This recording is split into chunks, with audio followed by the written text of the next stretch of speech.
ہمارے ذہنوں میں جو معیارات بیٹھے ہوئے ہیں وہ کیا ہے؟ کامیابی پیسے سے ہے، کامیابی جائیداد سے ہے، کامیابی کاروبار سے ہے، کامیابی شہرت سے ہے، کامیابی اقتدار سے ہے. یہ معیارات ہیں.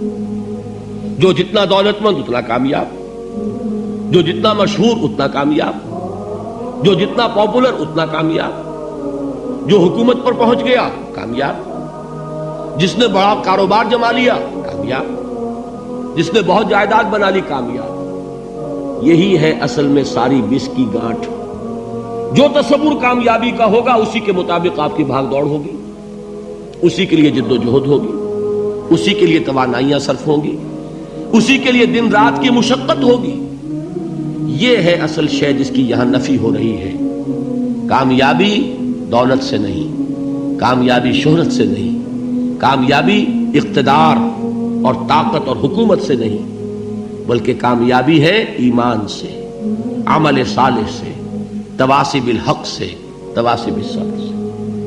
آپ غور کیجئے اس نقطہ نظر کا، اس ایٹیچیوڈ کا، یہ جو مینٹل ایٹیچیوڈ ہے اس کا بدل جانا ہی انسانی شخصیت کے اندر انقلاب برپا کرے گا. اب آپ کا نتیجہ کیا نکلا؟ اگر تو دولت سے کامیابی ہوتی تو قارون بہت کامیاب تھا، اگر حکومت سے کامیابی ہوتی تو فرعون اور نمرود بہت کامیاب تھے. کامیابی ان سے نہیں ہے. کامیابی انسان دولت میں قارون کی دولت تک پہنچ جائے اور دنیا میں دبدبہ اور اقتدار اور سلطنت اور حکومت کے اعتبار سے وہ نمرود اور فرعون کا مقام حاصل کر لے، وہ ناکام ہے، خائب ہے، خاسر ہے، برباد ہے. اور ابو ذر غفاری کامیاب ہے، چاہے ان کے پاس کچھ نہیں تھا، جھونپڑی تک نہیں تھی، کوئی گھر نہیں تھا. حضور نے فرمایا ہے اللہ کے کچھ بندے ایسے ہوتے ہیں جو کسی محفل میں جانا چاہیں تو انہیں اجازت نہ ملے، جو کہیں اگر رشتہ کرنا چاہے کوئی ان سے رشتہ کرنے کو تیار نہ، کہیں کوئی سفارش کرنا چاہے تو ان کی کوئی بات ہی نہ سنے.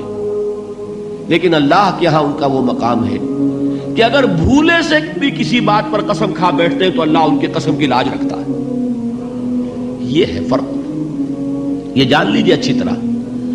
اس بات کا مان لینا آسان، اس پر سبحان اللہ کہنا آسان، لیکن اس کے مطابق آپ کے اپنے ذہن کا بدل جانا بہت مشکل. اس لیے کہ ہم متاثر ہوتے ہیں اپنے ماحول سے. وہ بڑا محل ہے، دیکھ کر ایک دفعہ جھجری آتی ہے، وہ بڑی سی 20 فٹ لمبی کار سناٹے کے ساتھ آپ کے پاس سے گزر گئی. ایک دفعہ اعصاب کے اندر ارتعاش ہوتا ہے، محسوس ہوتا ہے بڑے یہ نصیبے والے لوگ ہیں، بڑے خوش نصیب، بڑے کامیاب. حالانکہ کچھ معلوم نہیں کہ یہی سب سے بڑی بد نصیبی ہو سکتا ہے کہ یہی سب سے بڑی ناکامی ہو. اگر ذہنوں میں یہ بات بیٹھ جائے کامیابی کس شے سے. یہی وجہ دیکھیے قرآن مجید میں بارہا آپ دیکھیں اولئک هم المفلحون، یہ ہے لوگ کامیاب ہونے والے. آج یہ آپ نے نماز میں وہ آیات سنی، یا ایھا الذین آمنوا ارکعوا واسجدوا واعبدوا ربکم وافعلوا الخیر لعلکم تفلحون.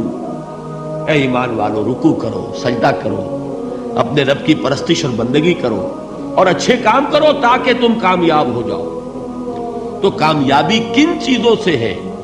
یہ ہے سب سے بڑا سبق. یہ ہمارے دل میں اگر بات بیٹھ جائے، ٹھک جائے، تو زندگی بدل جائے گی. صبح و شام بدل جائیں گے، نقشے بدل جائیں گے، بھاگ دوڑ کا رنگ بدل جائے گا، ویلیو سٹرکچر بدل جائے گا. آج وہ ایک چیز نہایت اہم نظر آ رہی ہے، کل نہایت غیر اہم نظر آئے گی. جیسے کہ حضور کی حدیث ہے مالی ولد دنیا، مجھے تمہاری اس دنیا سے کیا سروکار ہے. انما مثلی کراکب استظل تحت شجرۃ ثم راح فترکها، میری مثال تو اس سوار کی سی ہے جو تھوڑی دیر کے لیے ایک درخت کے سائے میں ٹھہرتا ہے سستانے کے لیے، پھر وہ اپنا راستہ لیتا ہے. اسے اس درخت سے مستقل تعلق اس کا نہیں ہے، وہ اس کا گھر نہیں، وہ اس کی منزل نہیں. اسی طرح یہ دنیا میرا گھر نہیں ہے. اب دیکھیے ہم کہتے ہیں انا للہ و انا الیہ راجعون، ہم تو مسافر ہیں، ہم اللہ کے پاس سے آئے، اللہ کی طرف ہمیں لوٹ جانا ہے.